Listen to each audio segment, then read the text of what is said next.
something bad to us, we are going to do things to you that have never been done before.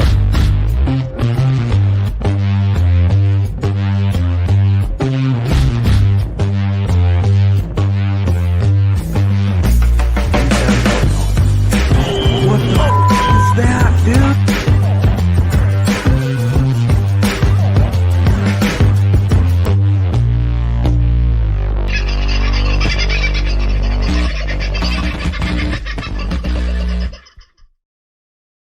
G'day, folks. How you going? Hope you've had a pretty good sort of a Friday. It's always good Fridays, I reckon. Well, if you don't have to work Saturday or Sunday, always used to be pretty good on a Friday, I thought. Today has been one of those days, bleeding hot where we are, but I dare say it's pretty much the case down the entire East Coast and only going to get warmer. Tomorrow, I want to say Brisbane and the Gold Coast expecting something like 35 tomorrow. That'll put us around 37 to 40. I would say the heat usually is a little more intense inland, and we're about 30 minutes from the coast, but we're on the inland side of the range, if you like. So do get a bit of heat that comes out of the centre. That's okay. You do get a bit of cool that comes from the water too occasionally, so that works out quite nicely. Tonight we've got the Galactic Larrikins back to join us for the Friday Free for All. Yay! And I've been all day, I fear I have been unsuccessful, and yet just as I hit the button, I put him up and I can't see him. Don't know what's going on there. That's a little bit weird. Hang on, I wonder if I can see. He wasn't waving. That was the problem. There you go. We need action he was. from. Oh, he was. Oh, weird. How are you, mate? A bit off colour today, mate, so that's why you haven't got me. I sort of just crawled out of bed, to be honest. Oh, okay. Well, I didn't mean to wake you with my calls. Didn't hear you. Oh, well, that's the spirit. Didn't hear you. Phone was on silent, so anybody who rang me today was unlucky. So does that mean you need a bit of a coffee and, your breakfast to get yourself going? Yeah, I'm going to do something like that in this respect. So you can take me off for a little while. I'll wave at you and interject when I'm ready. How's that sound? That works out well for me, mate. No worries at all. You go off and get yourself sorted, and I'll replace you with a couple of larrikins. Hello, boys. How are you? Excellent. Very good. Very good. How are you, mate? Yeah. Decent. I'm particularly impressed, Bear. You are wearing the company shirt this evening. I am overjoyed and amazed. Thank you. That is thanks. Appreciate that. And thank you, Noah, for doing absolutely nothing, but you're not even wearing your own shirt tonight. Is it creating? Something about is this my lagging? Is this my lagging or yours? You were lagging, but you're back now, so great. I did this great intro and it all fell over. But anyway, I really enjoyed it. I don't know if anybody else got to see it. So tell us, how goes the construction site up in the part of the world that you guys are in, northern southeast Queensland? It goes very well, Carl. It's as far as construction goes, we've been doing a little bit of clearing of the. There's a lot of, what do you call it, like ground undergrowth. Yeah, without swearing, undergrowth is what we'd call it. Undergrowth. Yeah, and it's right there in your face. Would that undergrowth start? No, he's gone again. But yeah, it's right in your face. Oh, I just got bitten by something. That's another thing about this place. It fights back. It does. This jungle fights back. That's really shitty. I wonder what connection I've got tonight. Let's go and have a bit of a look here. Yes. We can tell you this: as we fight the jungle, it fights back. It does. And Bear got bitten by something very vicious. A few days ago. Yeah, maybe a spider or something or other. He was left a big welt, but it definitely made me sick. He was sick for a whole 24 hours. He was like on the couch, making these noises. Yeah. Well, Bear on a couch making noises isn't completely unheard of, I'll be honest. But true. That noise must have been a bit more alerting. No idea what kind of spider or where you were bitten? Yeah, I definitely on my leg. There's a huge welt and stuff, and I'm used to being bitten by ants, leeches, all that sort of stuff. I said the jungle here definitely fights back. But yeah, this definitely was a big welt. It's still there. You know, it was a week later. Yeah. But yeah, it made me sick. That's for sure. It did. I was just like, You're throwing up. weren't you? throwing up, Yeah. diarrhea. So was the pain a throbbing pain, and were you throwing up and had general but large localized pain where the bite was, but up your leg as well? All my joints too just ached. Joints All right. ached, throwing diarrhea. I reckon you got redback. Yeah. Luckily, he's got a fully intact immune system, so he was able to fight it off, Yeah. and now he's as good as gold. Yeah. Yeah. Yeah. I'm disappointed. I could have at least got some hallucinations or something. Come on. If you're going to go I through think it, you should get you've some- got to pick. I think you've got to pick up the redback spider, put it in your mouth, and chew it to get those sorts of Yeah. reactions. Oh, geez. It's got to be an easier. Don't know way. about that. Yeah. No. Bring on the Neuralink. Maybe that's good. Yeah, no, that sounds to me like a redback bite. I had a mate got bitten by a redback years ago in his ute, and he got bitten on the thigh, and he was the same. It sort of knocked him pretty much for a day and a half. But the first 24 hours was very painful and full of throwing up, full of vomiting. Oh, that might have been it. Long That's- time since anybody in Australia has died of a redback bite. But funnel webs are, probably more the one to be watching these days, I suppose. I should bring my microphone down. People might be saying I can't hear me. That's better. There you go. Look at that. Amazing what happens when you... I'll bring the mic in a bit closer. Very good. So having a bit of a look in the chat, boys. Just going to see if anybody cares that you're here or not. I do. It's wonderful to see you. Haven't seen you in a little while. And while we're... Red Alert got stung by a blue bottle. Their whole arm started aching. Yeah, blue bottles are bad news. Yeah. I went to West Australia and had... I'm not a big ocean swimmer, right? For a variety of reasons, but when I was a kid, I used to have no fear of the ocean whatsoever. I'd swim, a long way out. And one day I thought an octopus had got me. Felt this thing wrap around my leg, and it felt like it was dragging me under. Turned out it was a bit of kelp, but it put the fear of God into me, this thing. So, so very rarely after that have I ever been into the ocean without wearing a face mask, if in fact I have ever gone into the ocean again.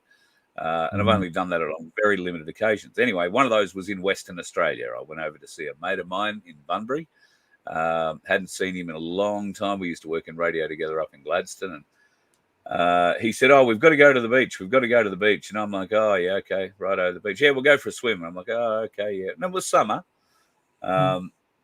So he's taken me to one of those beautiful, deserted, south of Perth beaches in Western Australia, where all the people get eaten by sharks. And we've ploughed our way into the water quite happily. I've got about waist depth, and I've seen him do this dive into the water ahead of us. And I thought, oh, well, that's probably the way you should enter the water. So I've done this dive and come up and felt like this cobweb on my face. I'd actually dived straight into a bloody stinger. Oh my God. All over my face, down my chest, over my back. And I was ripping bits of this thing off me, just thinking it was seaweed. And I swam around for another half an hour or so before parts of my face started being of such a size that every time a wave came in, my head went one way and my body went the other. So you get first aid for that, don't you? Yeah, well, I didn't. It turned out I didn't get a great, huge reaction to it. You could see the welts, and it was almost like a spider web had come diagonally across my face. But it wasn't pleasant. It was reasonably painful that night. And the next day, touch wood, thankfully God, I healed pretty quickly. The next day I wasn't too bad, still sore. And that's when I actually figured out, started talking about it, because I didn't even bother mentioning it to my mate. I just thought it was one of those things. But the next day I was a bit sore, and he said, "Oh God, it's a stinger. You've gone face first into a stinger. You should have told me. I've got vinegar." And I thought, well, that's better than the that's better than the other solution I've heard, which is urine. Peeing, yeah, exactly, yeah. That's Didn't what I really was- appreciate. I didn't really like the idea of kneeling there on the beach as he pissed on the face. So Golden Yeah. shower. yeah, no, wasn't going to happen in my life, I can tell you. So I think you're lucky that yeah, so days later the little aliens didn't bust out of his stomach. Yeah, right. Jeez. It might have been Yeah, then to well. see. Well, it's because I have a very good immune system, Bear. A very good immune system. Fully intact. That's it. Actually, just remembering back to that time, the weird thing for me, I got quite disorientated for a time. I had to do a bit of driving over in Western Australia, and I wasn't used to the ocean being on the other side of me. So when I travel north, the ocean is always on my right. Yeah. But not when you leave Perth and head north. The ocean's on your left. Yeah. And while it doesn't sound like much, it can be quite discombobulating for a person who, prides themselves on having a navigational sort of system in their head. You don't need a GPS. I used to have one of those. Now I need a GPS. But found that quite weird, the ocean on the other side. And I've got to say, probably the most beautiful sunsets that I've ever seen straight into the ocean. And I'd never seen those before. So worth going to Western Australia just for those two things. Of course, getting out of Western Australia again could well be the problem, because the government over there continue to put forward restrictions and laws, in inverted commas, over the people, restricting their freedoms, restricting their ability to work the way they'd like to and play the way that they'd like to.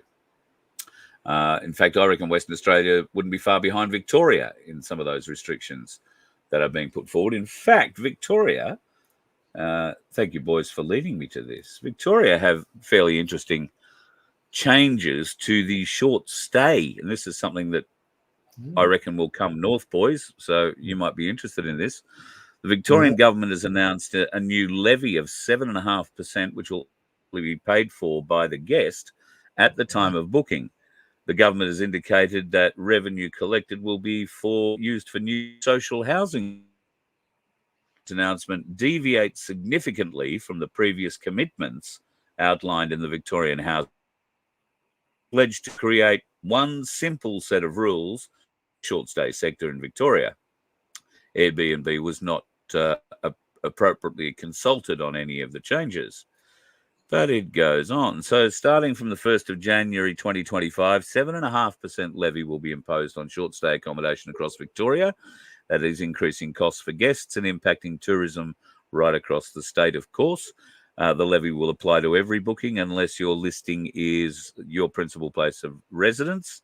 That'll be something to do with what you're giving out, what you're sharing out, where you're allowing people to stay.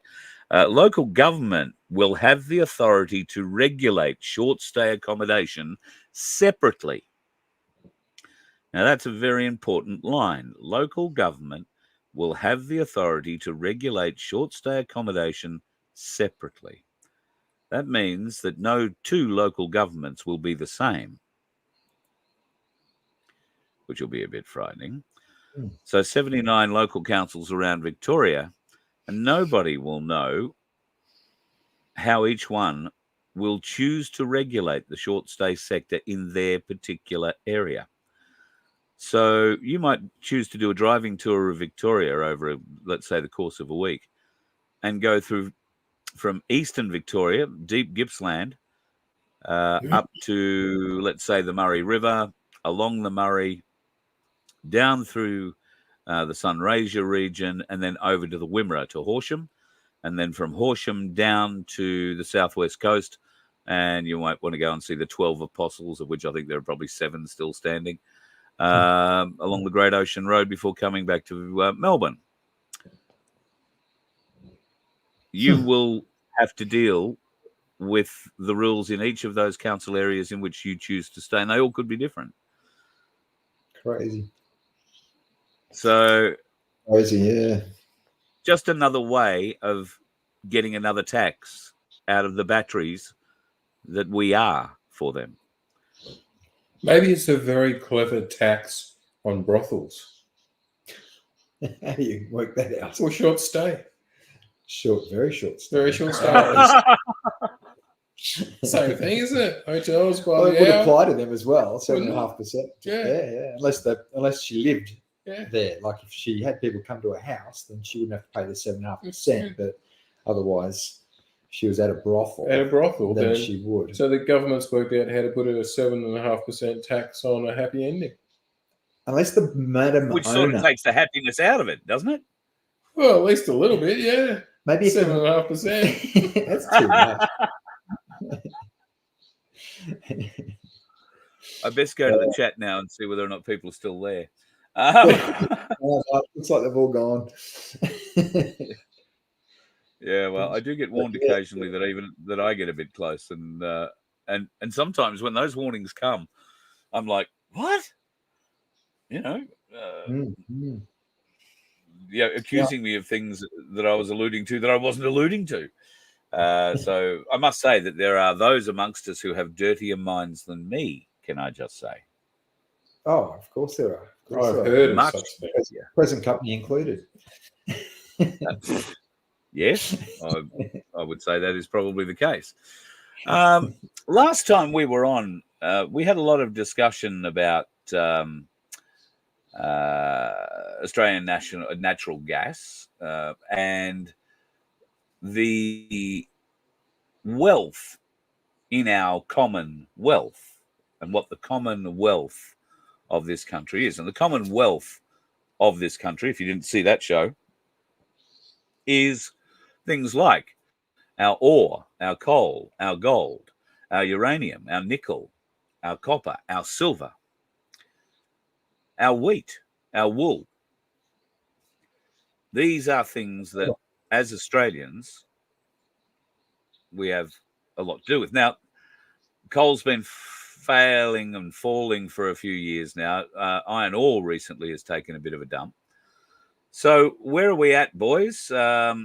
Our wealth, our common wealth, has been stolen from us.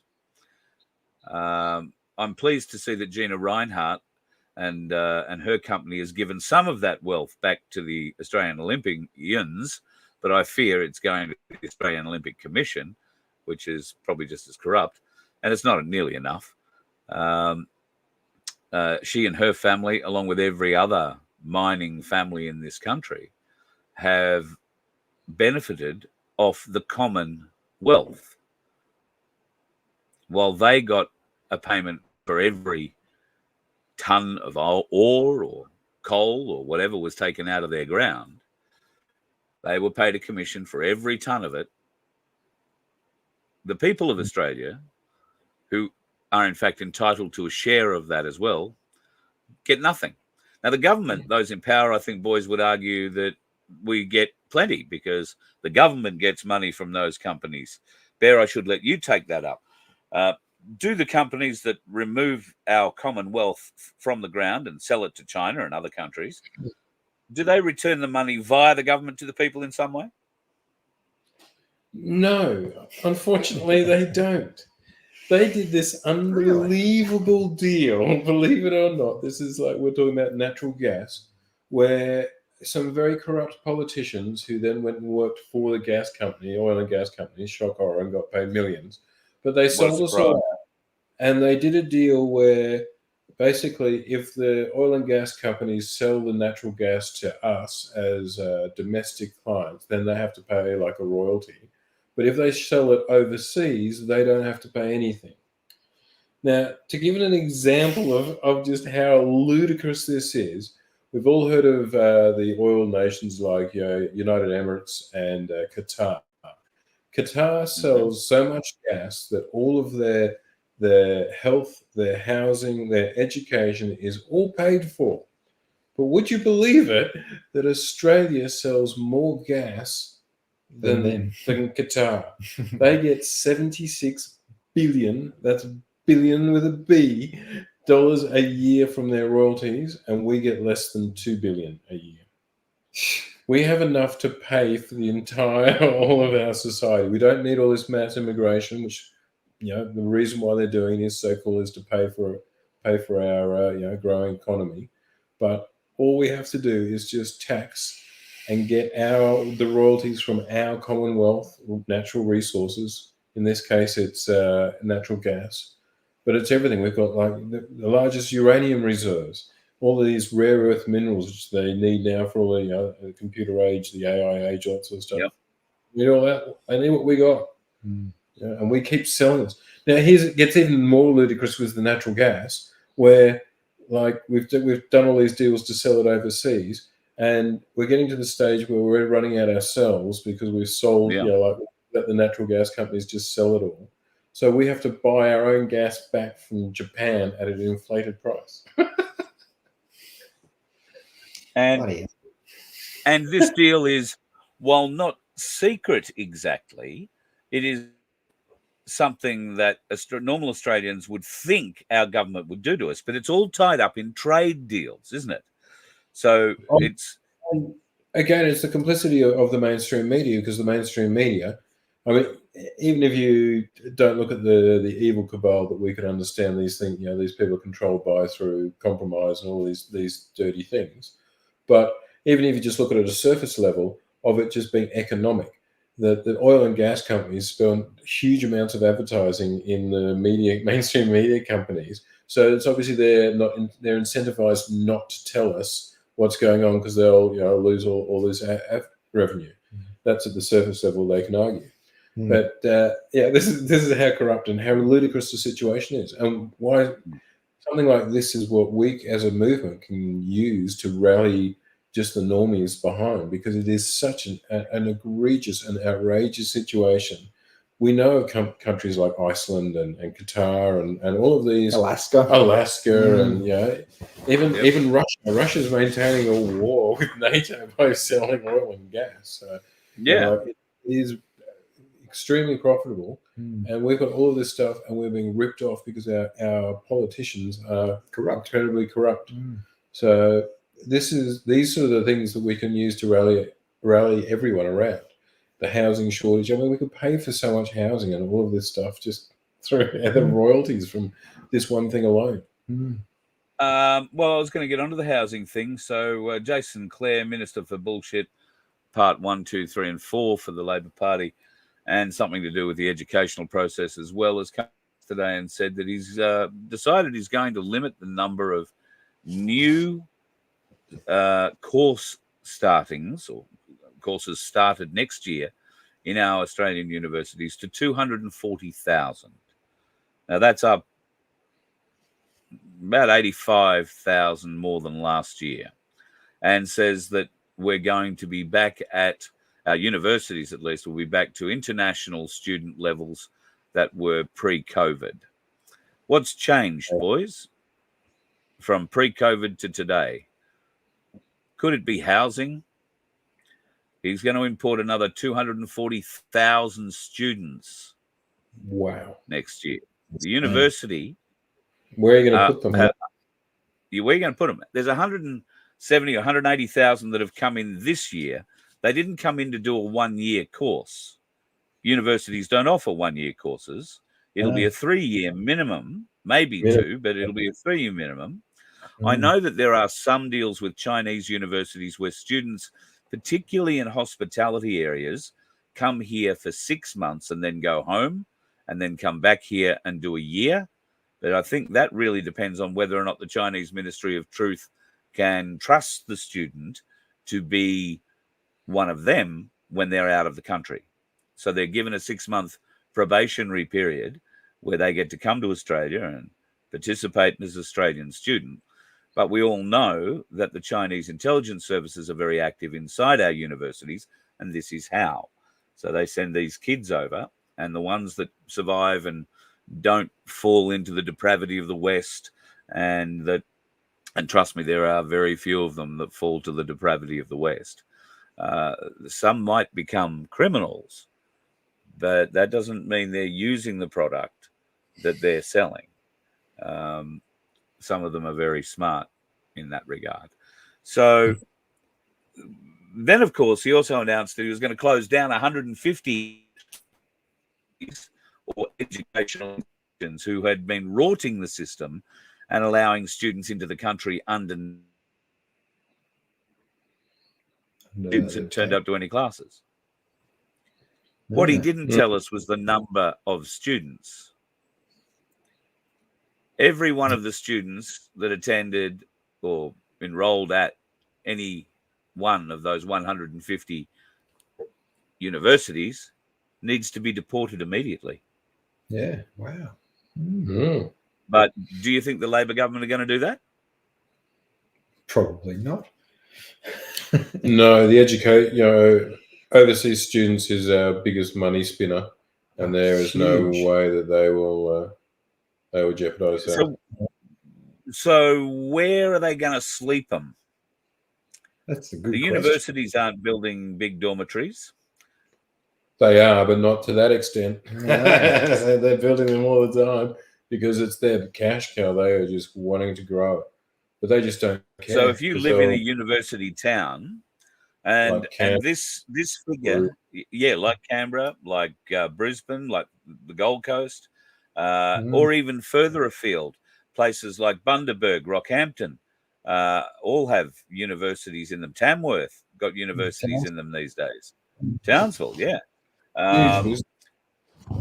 It's phenomenal business, and the big complaint from many of the universities is while there are new overseas students coming in, they're only going to a select and very few number of universities along the East Coast. They're not, going all over across the country. So this is designed to bring in more students to fill up what little space there is left in regional areas now for accommodation for Australians who are already here. It's going to jam a great deal of pressure on the rental prices in every university school market. Yeah. Mm. And it's going to put more people like you and me and many of those watching right now in their car because they won't be able to afford it. Yeah. Yeah, exactly. It's crazy, isn't it? Yep. And yet we have people who want to vote for these morons and say they're doing the right thing.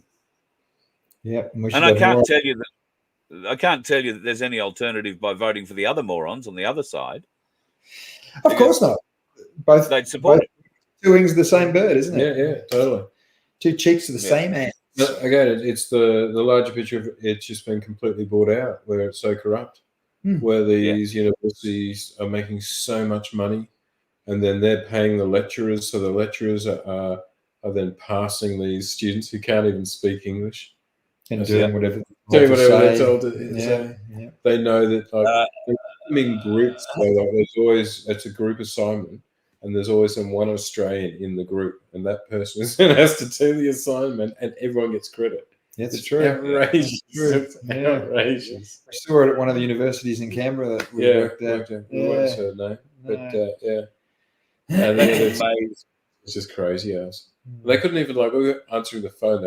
We were working in a position where they'd be calling us, but they could barely say hello. Barely understand. Barely say it's like, how the hell are you at university? How are you listening to lectures and writing essays and all this? Yeah. Like, how do you do it in English without chat? And there was no chat GPT back then. No, exactly. You can see how they do it now. Yeah, a lot of them were. Yeah, I saw it from there. And doesn't it make indoctrinating them easy? Because if all the professor has to do is to tick the box to say, well, I delivered the lecture, the brainwashing has commenced, and I've delivered portion one, lecture one of it, then Abdul Gupta Ferrari can take that information in or not at the end of the day. They don't give a shit. Most of them don't give a shit if they're even there to hear it. Business. And it's all about, at this particular, like it would be with all of the universities, it's such a competitive business. All it cared about was reputation.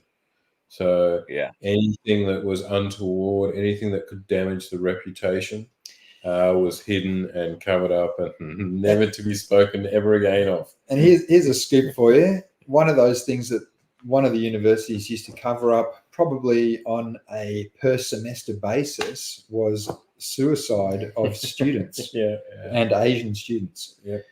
What would happen a lot of the time would be that these students would come from a village where they were the smartest kid in the village. So the whole village pitches in and raises the money to send them across to Australia to go to university. They get across here. They can't speak the language. They can't pass the courses. And so they can't go back there because they're so ashamed. And so the poor buggers bloody kill themselves. It's just, it's tragic. It really is. It's so sad. And they cover that up. Yeah. That happens once a semester. Yeah. It's terrible. Wow. Yeah. The other one is a statistic they worry about is like assaults on campus, and that's all assaults you can think of. Yeah. We won't say it for YouTube wise. But so I'll be careful what I say, but I saw them manipulate that so they didn't have to classify things as what these particular really assaults on campus. So no, it happened across the road, so therefore didn't happen on campus. Didn't happen on campus. Yeah. Because that person down there, not there. Yeah. Yeah, that sort of thing. Yeah. Cover some stuff up. All sorts of things, yeah. But yeah, huge business, big business. But then think from the other side of it, like the Chinese government, as you said, the intelligence services are all over it and all through it. So the CCP get to use it as a bargaining manipulation point, as we saw during the pandemic, where they said, "Oh, we'll take away all your exports of whatever, wine and lobster and lobster. Never at all. Funny enough, hey? But those sorts of things, so that they've got it over us from that economic point of view with the students, but then also they've got all of these spies basically just embedded into our community. Can you imagine if we actually tried to go to war with China? Everything we sabotaged easily. Yeah. And here's the rub. These people who want to go out and do the right thing by the climate and get an electric car, well, 90% of the world's electric vehicles are made in China. There is a reason that Huawei is not allowed to supply any kind of Wi-Fi or telecommunications equipment to the Australian government. Why? Because they're the largest providers of communications technology in China, owned by the Chinese Communist Party. Great company, and they do very, very well. But they're into everything, including every electric car in China gets an update at least once a month. But that update, you don't have to take it to the dealer. It happens in your house while it's plugged in to your Wi-Fi. Wow. So your electric car can be updated by the Chinese factory at any time while you've got it at home plugged in charging. And you don't get notified of it. It's just something that happens. Automatic update. Now, automatic update. That can update everything in your electric vehicle. It can take code. It's a computer.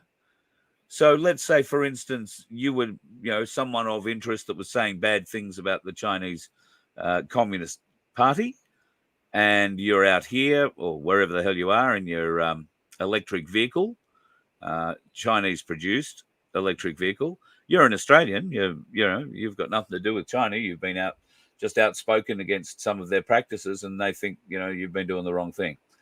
Well, one night while you're asleep, it is possible for them right now to flick into your car and tell your front right-hand brake to turn on after 10 minutes of a constant speed of 108 kilometers an hour or more.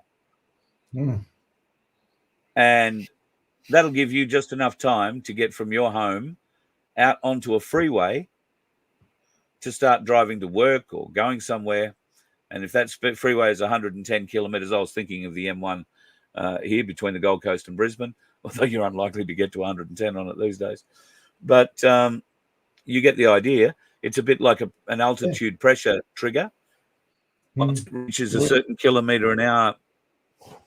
And if 108 is the trigger, then that's the trigger. And all of a sudden it breaks your front right-hand wheel and throws you into a 360-degree spin down the freeway into the wall, or worse still, if this is programmed to happen on a dual carriageway into the truck that's coming head on towards you. Yeah, And it does all that without you applying anything, doing anything. And it'll happen like that. yeah. That was technology is available now. I saw Hey, that on yeah. And Yeah, also, well, I think it reminded me of that Obama movie with the End of the World one, where all the Tesla cars, don't look. No, it wasn't Don't Look Up. It was another one where they blocked all the freeways with all the Tesla cars, so people couldn't get out. It was the one with it had the Australian girl in it, didn't it? Locked on. The one who was the satanic worshipper, Nicole so you've Kidman. heard the. Oh, yeah. You've heard the latest news about the Australian government on EVs. No, So by 2030, we're expected to have 7 million EVs on the road here in Australia. They've revised that down to 4.5 million. That's because it's impossible to get the infrastructure in place by 2030 to be able to service and charge 7 million electric vehicles in this country. absolutely. Now, based on the fact that electric vehicle sales, not only in this country, but in every country, are going through the floor, Ampol have decided that they're not, well, they've re-released, if you like, their schedule for updates of service stations in the future that were planned to get an EV charging centre upgrade. They've reduced that list by 2/3. Can you imagine a service station? They'll be queued up for miles. It takes half an hour to bloody charge the thing. Like, what the hell? Yeah. And then you get there, and then there's somebody who's just pulled up in front of you.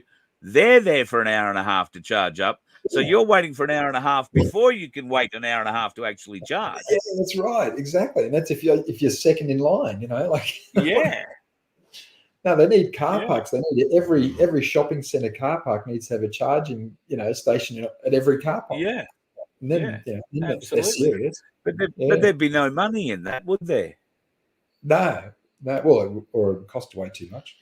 But you're forgetting you'll only be allowed 10 minutes away from where you live. So your electric vehicle will get you there and back, no problem, mate. It's charged at home. Oh, look at your bloody right too. And the rate we're going now, there'll be a USB charger you can take with it, with you in your pocket, just to charge it up, give you enough to get home. Yeah, exactly. Yeah, like an emergency battery. Yes, exactly what I like exactly. it. Terribly sad, but unfortunate that that's the way of the world at the moment. It's crazy, and of course, it's all just to wake us up, to wake everyone up, because these crazy things have to happen. Well, in China, did actually test a thorium reactor, which is first actual commercial thorium reactor, which is a form of nuclear reactor, but a lot safer, basically. It's fusion, isn't it? Not fission. Oh, mate, you're asking the One wrong or the other. person. Yeah. But it was actually something to do with a molten salt sort of reaction, which is continuous. But rather than having a hot core and then water circulating around it, and then you can have an accident if it all goes wrong, the whole thing circulates. Like the whole core almost like circulates, so it's less likely to have an accident, where you can do like the heat transfer safer. But I'm not the person, but it's been sort of, the thorium reactor has been around, the idea has been for a couple of decades, but it was always could they get it to work, could they not? From Pinaroo, the fire brigade that he's part of will not fight an EV fire, and will not fight an EV charging station fire. Will not fight it. There's no point. They don't have enough water, I imagine. Well, that's pretty prejudiced, and you should be banned. Discriminatory. Total discrimination. It is. That's not inclusive woke. of you at all. It's not woke. Understanding where he lives, though, they have a fire truck, probably two, but they are in remote South Australia. Yeah, it's like Mad So- Max territory. So it's all combustion It is. engine. Yeah. Yeah, high there's a bit of octane. that there. Yeah. Yeah, no, let it burn. Let it burn. But there'd So- be no point in trying to put it out because Oh, you no, can't. no, they can't. No. Yeah, yeah. I mean, Do you we've know seen the video. the concrete guide to bring you that cobalt? You put it out and you reuse It's it. hard to sit there, roast some marshmallows, enjoy the fire. Yeah. It's a bit like fireworks, just at a lower level. Yeah, exactly. Yeah, they're good fun. The other thing that people are finding, when they get all happy and slapping themselves on the back for buying an electric vehicle, is they're finding that, and they're only finding this out after the fact in many cases, because none of them are asking it going into this. Once they've bought their electric vehicle, they take it for a little drive. What's the first thing they do? They take it home and park it in their garage. That garage, more often than not today, is actually attached to your house. Should your EV burst into flames while you're charging it that night and your house burns down, you and the family dog get out, that's great. But your insurance is void on your house. Really? Why is Because that? you stuck something that, because in the fine print of the insurance contracts, they explicitly outline charging lithium batteries inside your house. Right. So you'd have to change your insurance before you buy the Or car, notify or them before you or get it something. delivered anyway. Yeah. Well, or be able to park it out the front. Yeah.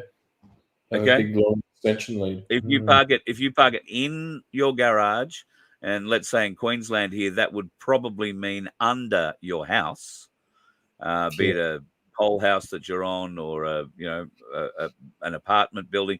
Think of how many apartment buildings in Surfers Paradise and the Sunshine Coast alone would have EVs in those underground car parks in them. Now, those underground car parks are just cement boxes. Mm. Right? It would be like Luton Airport all over again if one of those goes up. Every vehicle on every level will burn. Blooming heck, you wouldn't want to be responsible for that, would you? No. Rest on your And every one of those buildings has a huge fire suppression system with like 50,000-litre tanks of water on the top of the building, so that their fire suppression systems are gravity fed with a huge pressure. And they have pumps and all sorts of other things as well. And we've all seen those little squirter things in the underground car parks. Yep. Never going to put out. We've seen the stories of EVs that have taken 10 loads of water from 10 different fire trucks to put out. And then the towing company that hauled the wreck back to their tow yard has to ring the fire brigade again 6 hours later to come and put the thing out because it's burst into flames in their holding yard. Yeah, exactly. Yeah, no, I've heard stories like that. It's crazy. Oh, yeah. The sprinklers might set the other EV vehicles off, so there's always that. But like I say, it's the if you had that on your conscience, that'd be horrible. If you knew that was your car that burnt down a whole apartment complex and killed kids and whatever, that would be the worst thing you could do. It's like with this place, we've got a lot of trees which are close to the houses, and the fire department have said they want a 20-meter radius from any building, no tall eucalyptus trees, because it's not just the matter of your place getting burnt down by a forest fire, but if your house catches on fire, it could then catch the bush on fire, catch the whole bush on fire, and then God knows how many people you could kill from that, just because you've got a guest who left some fat on the bloody stove. It's it's a double-edged sword. And we have to be, in Australia particularly, fire is absolutely devastating. And we're coming into that year where certain parts of Australia can suffer terribly. I drive through parts of the Gold Coast on a pretty regular basis that I don't think have seen flame in 20 years. because of all the tree huggers and the greens that don't allow burning off, and the council that doesn't allow burning off. I believe some of that is changing, and they have been more open to burning off applications. But I know today, being as hot and yesterday as it has been, probably not ideal. But in the last 3 or 4 weeks, it has been ideal weather for burning off, because the ground is essentially damp. The fire isn't going to get away from you. It's only the really, really dry stuff that's going to burn. So I haven't seen any burn off fires around this area. What I have seen is threats from council. Not threats. In fact, they're just telling you they're going to do it. They're going to fly over properties and spray them for fire ants. Now, I don't think this property's received that notice yet, but I know of one probably 5 kilometres away that has. Really? And the council don't tell you. They don't ask permission. They don't do anything. They just say, we're going to aerial spray your property. Now, I don't know that this particular property has, not unlike this place, has new sheep, new baby lambs, new baby calves, and a whole heap of other stuff, ducks and bloody chickens and everything over there had a root and got pregnant, and now we're all having kids, everything. So what happens to their water supply? He's got dams over there too. What happens when this chopper just flies over the dam? Oh, no, I'll turn it off when I fly over the dam. Yeah, right. Really? Yeah, there's no wind. Yeah, right. Yeah, what about the people who might be on that property at the time? Yeah, so there's no warning. They can tell you they're coming, so you can evacuate or anything or cover anything. Yeah. That's crazy. Wow. Can they spray from? Can they spray from a car? No. Not from a lot of the areas. I said, can they spray for areas? Yeah. Well, yeah.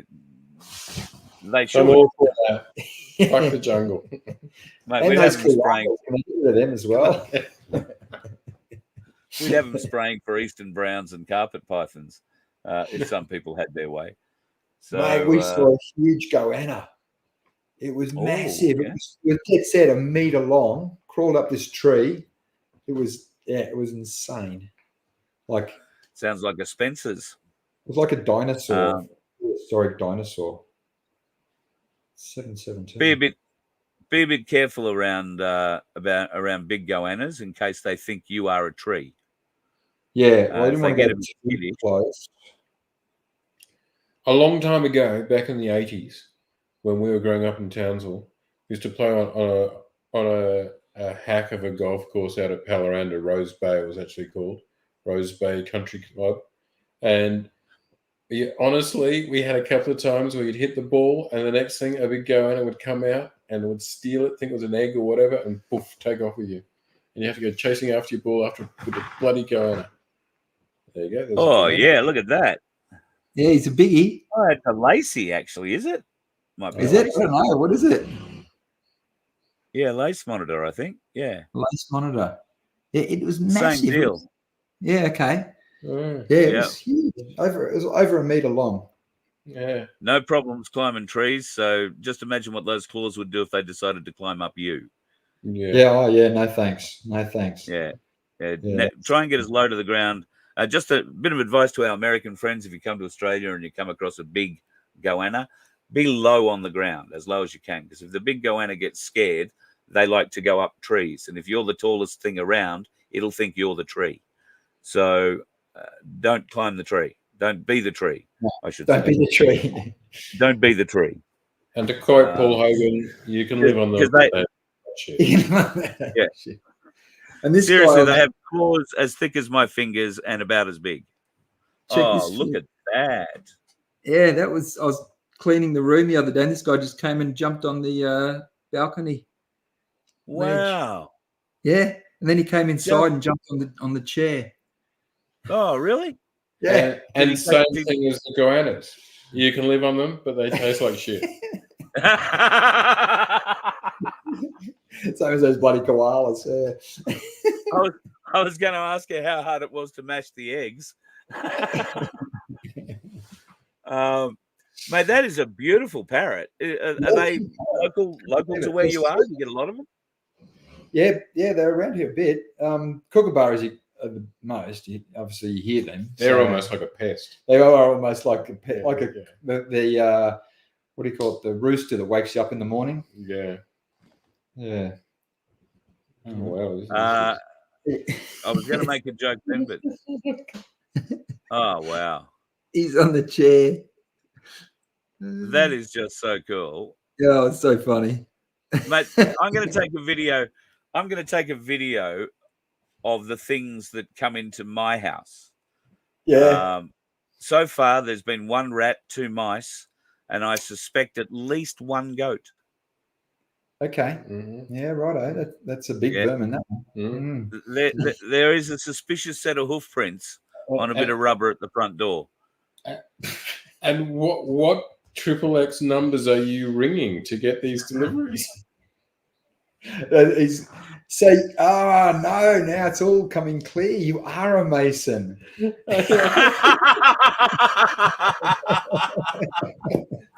I'm so high up.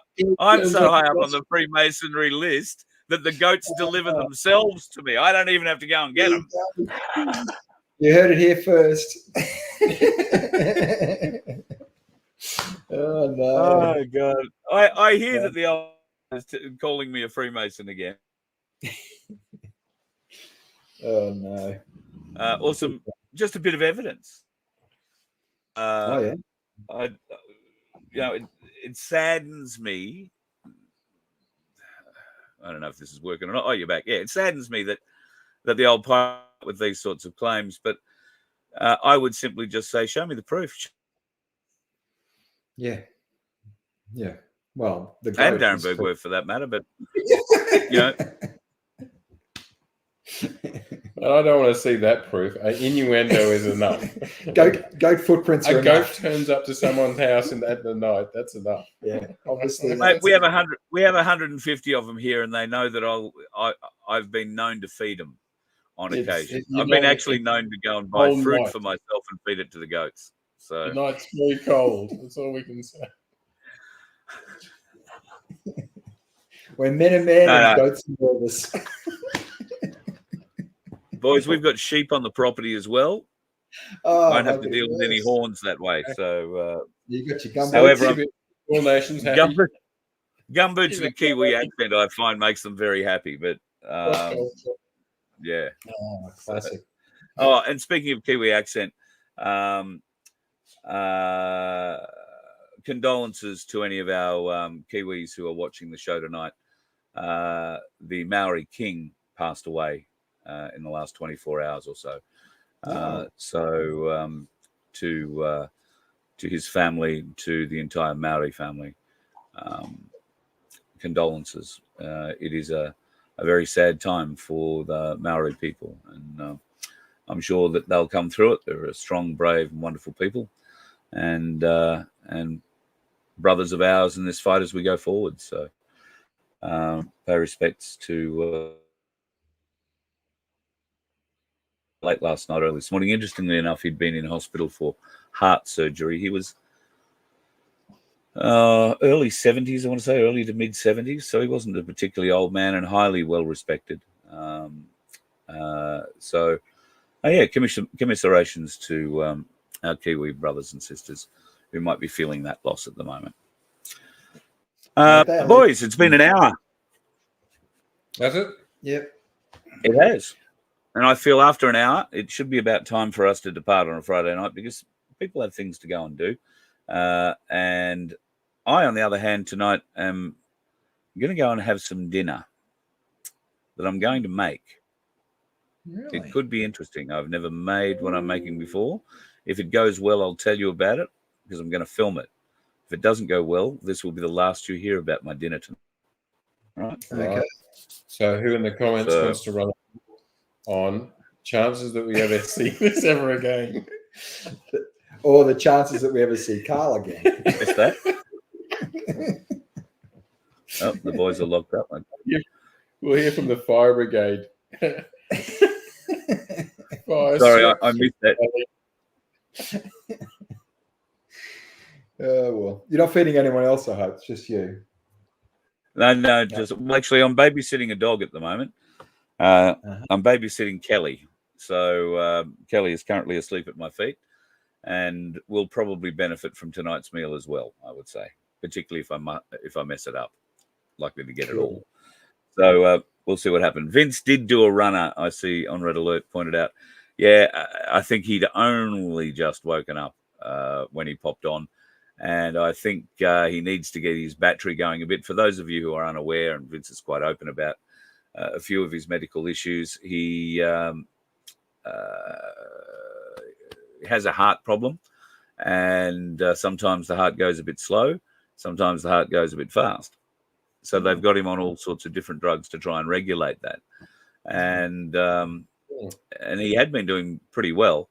Recently, he had to wear the monitor for a week. So I don't know if you boys know about them. There's heart monitors that you can wear around for a week. And then they go back and over the next week or two, they analyze whatever it did. And then they ring you and say, come in and we'll talk about it. Usually takes a couple of weeks. Vince handed his in on the Friday afternoon. They rang him on the Monday and said, can you come in tomorrow and see us? So, and stop taking your beta blockers. So straight away. So I think the beta blockers were lowering his blood pressure or might have been suppressing it too much. It needed to come up a bit higher. And I think what we saw there at the beginning of that was a very low blood pressure Vince. So I think he's probably had to go off and get something to eat and probably take a little bit of meds and have a shower, wait for his body to actually get into wake-up mode because he has been asleep all day. People may not be aware Vince sleeps very irregular hours, which is a shocking thing for the body to have to deal with. It places a huge stress on your circadian rhythm in your body, and the repair work that your body does every night when you go and sleep, or every day when you go and sleep for night workers, is essential for your body to get, for you to get good use and long use out of your body.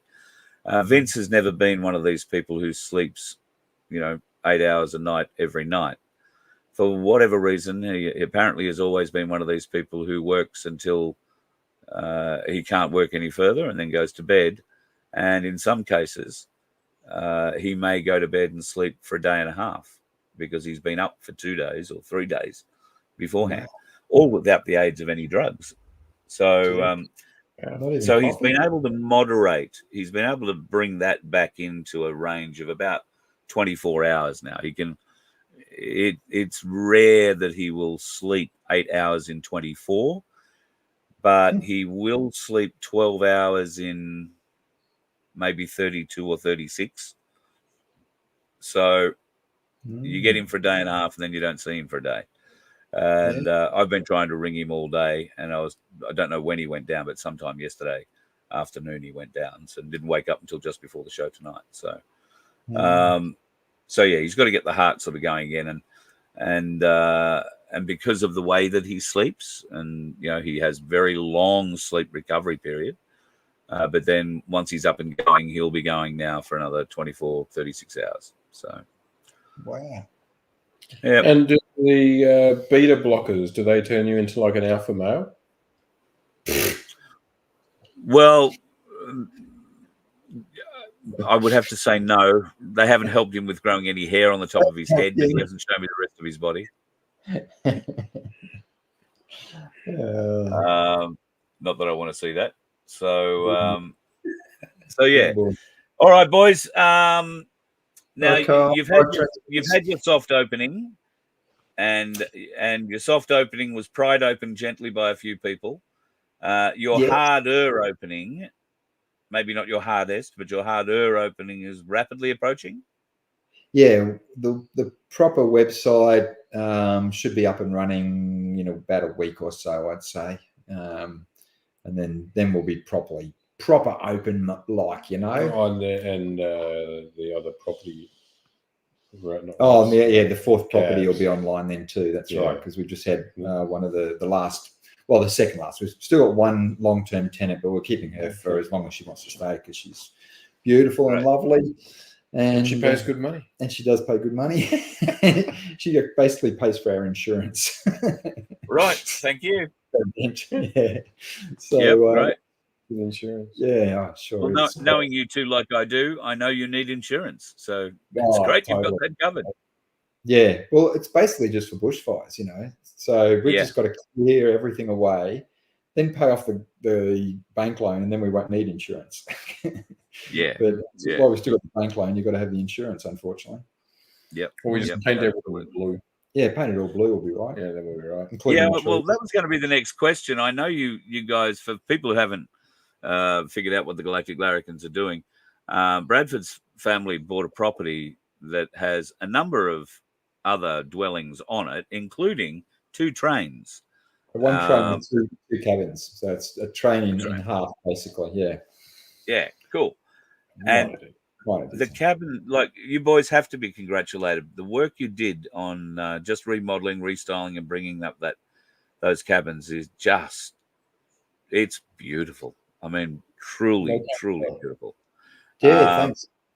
And for a B&B, particularly for anybody who's into trains, I would say a stay in the Sunshine Coast hinterland in a train in a rainforest would be a must. So looking forward. Do you want to tell people the name of the business now, or do you just want to wait until you're fully open, ready to go? Because I know until we're fully open, because I want people to go to the website and have a look at the website rather than go to somewhere else and see it. Yeah, so cool. We'll wait a minute. Got to build that tension, build that stress. That's it. It was like Kamala Harris, building up tension for the first interview, 42 days. We're the same. We're on countdown now. We'll release the name. We'll lick some little pictures out. Yep.